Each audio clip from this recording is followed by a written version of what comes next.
we've said that the Salaf as-Salih are those that have preceded. And the ya is ya nisba bas. It is the ya to show that you're affiliating yourself with them. So for example, you say, Ana Salafi, or this person is a Salafi. So is it permissible to say this or not? Let's look into the words of those scholars that have preceded us in goodness. Shaykh al-Islam ibn Taymiyyah, he says, rahmatullahi alayhi, لا عيب على من أظهر مذهب السلف وانتسب إليه واعتزى إليه بل يجب قبول ذلك منه بالاتفاق فإن مذهب السلف لا يكون إلا حقا. He says, rahmatullahi alayhi wa radiyallahu anhu, he says, there is no blame upon the one who ascribes himself and holds on to the methodology of the Salaf. Rather, it is wajib, compulsory, to accept that from him bil-ittifaq, by way of consensus, meaning there's no khilaf among the Salaf in this. Why is that? فإن مذهب السلف, because the methodology of the Salaf لا يكون الحق, it is not anything but the truth. It only consists of the truth. Imam al-Dhahabi rahimahullah, in his book of Sir al-A'lal Nubala, where he talks about the biographies of those great people, the scholars that have preceded, many of them he would praise them for being a Salafi. So he would say, for example, about Imam al-Qudni rahimahullah, وَكَانَ سَلَفِيًّا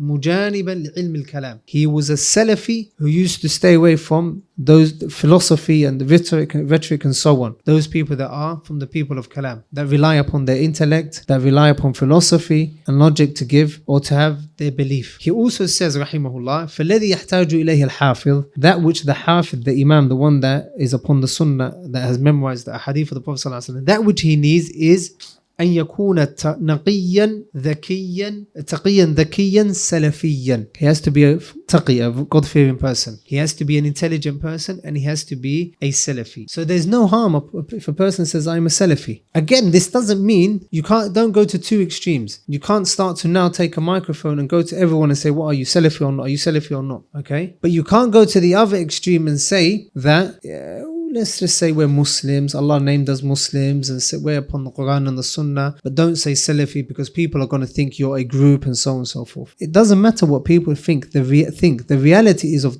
the haqiqah of the reality or the matter is that it is not a sect. By you saying I'm a Salafi, it is you saying I'm upon the Quran and the Sunnah, upon the understanding of the Salaf. And a man actually came to Imam al-Bani rahimahullah, and he said, why don't we just call ourselves Muslims? Then Imam al-Bani said to him, طيب, what are you, a Shi'i or a Sunni? He goes, I'm a Sunni. He goes, طيب, well, the Sunni, so now you've said, why don't you say you're Muslim? You're saying you're Sunni. طيب, come down to the second level. Everyone says they're Sunni. Like, what sort of Sunnah are you upon? So the individual said, طيب, that's what the companions were upon. Then Imam al-Bani rahimahullah said to him, طيب, instead of saying I'm a Muslim, a Sunni, upon the understanding of the Sahaba, just say I'm a Salafi. It's a shortcut, and it means exactly the same thing. And you're not affiliating yourself to a certain group that is in a certain location.